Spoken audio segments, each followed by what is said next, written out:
زبور 8۔ اے خداوند ہمارے خداوند، تمام زمین پر تیرا نام کیا ہی عظیم الشان ہے۔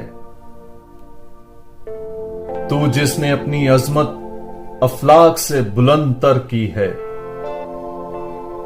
تو نے بچوں اور شیرخواروں کے منہ سے اپنے مخالفوں کے باعث اپنی حمد تیار کی ہے، تاکہ تو دشمن اور حریف کو خاموش کر دے۔ جب میں تیرے افلاک کو دیکھتا ہوں جو تیری دستکاری ہیں، اور چاند اور ستاروں کو جنہیں تو نے قیام بخشا ہے، تو انسان کیا ہے کہ تو